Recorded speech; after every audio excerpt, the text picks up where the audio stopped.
トチャンネルです。本日はブラックシェルを救いたいベイブレード界の4校に対しガチガチに対策して100回戦わせてみた。このチャンネルは100回戦のデータとリスナーリクエストやアンケートをもとにみんなで最強のベイブレードを追求していくチャンネルだ。最強カスタムを知りたいブレーダーはぜひチャンネル登録してくれ。先日ブラックシェルの検証についてアンケートを取らせてもらった。回答してくれたみんなありがとう。性能が気になる側が半数を超えたので動画化させてもらうぞ。今回の検証では大会でも人気のベイ4種に対し考えうる対策をした上でそれぞれ25戦ずつ合計100回戦を行いブラックシェルが活躍できる可能性があるのか検証していくぞ。まずはコバルトドラグーン 160C 対ブラックシェル 460D。 はじめはデフォルトのカスタムでブラックシェルの性能を確かめてみようと思う。ブレードは全方向に傾斜のついた独特な形状をしており相手のブレードとの直撃を避けいなすことができるぞ。ラチェットは重さと防御力のバランスがいい 460 を採用。ビットは新パーツのドットビット。複数の突起で摩擦力を上げるとのことだが性能はどうだろうか。対するドラグーンはデフォルトの260ではバーストしてしまうことが多いので攻撃力を上げる160のカスタムにしてみたぞ。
25戦やってみた結果はコバルトドラグーンは20ポイント、ブラックシェルは9ポイントという結果となった。続いてはドランバスター 560LF 対ブラックシェル 560B。 ファースト対策の60の中で一番重量の高い560を採用し吹き飛ばされにくくするぞ。ビットはボールビットを採用し適度に動き回って攻撃をかわしつつスタミナがつる作戦だ。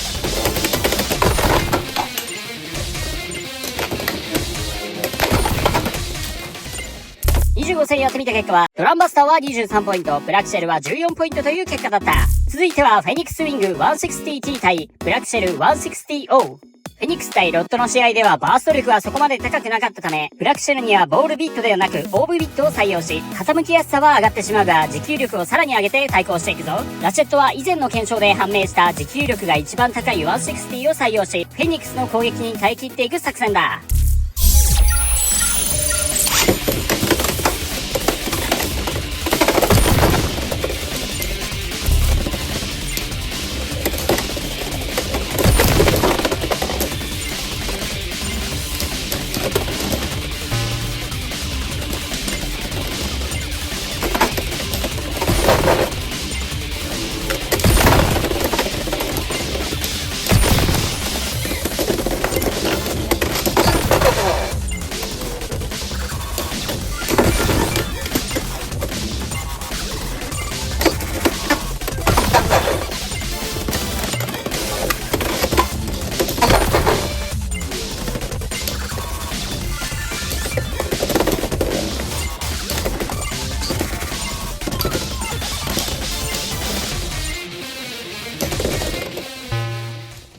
25戦やってみた結果は、フェニックステーパーは21ポイント、ブラックシェル王は12ポイントという結果だった。最後は現環境トップのウィザードロット 960B 対ブラックシェル 160LF。ウィザードロットには攻撃に振り切った160とローフラットの超攻撃型のカスタムで挑んでいく。ローフラットはリスナーからもおすすめされており、ブラックシェルの傾斜のついたブレードと組み合わせることで相手のブレードの下に潜り込んでオーバーエクストリームの大量ポイントを狙っていく作戦だ。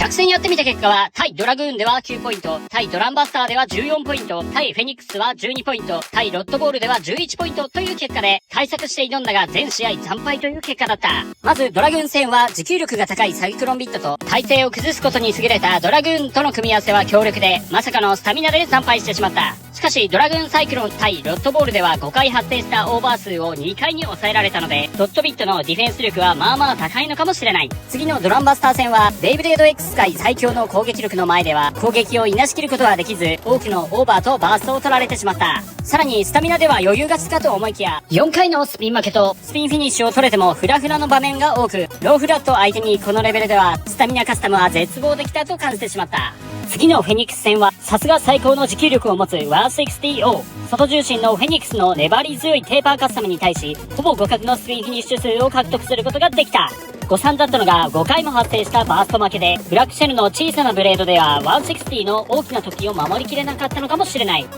最後のロッドボール戦は、すくい上げる攻撃は面白い方向性だと思っていたが、吹き飛ばすわけではないので、相手がオーバーゾーンの近くにいる必要があるのと、すくい上げる方向など、相手との位置関係に大きく左右されるので、再現性は低いと感じてしまった。今後、ライドホーン、忍びシャドウ、ブラックシェルの3体で、最弱王決定戦をやってもいいのかもしれない。その際はカスタムを募集するので、ぜひ応募してくれ。ではチャンネル登録、コメントでみんなのリクエストも待ってるぜ。次の動画でまた会おう。アディオス。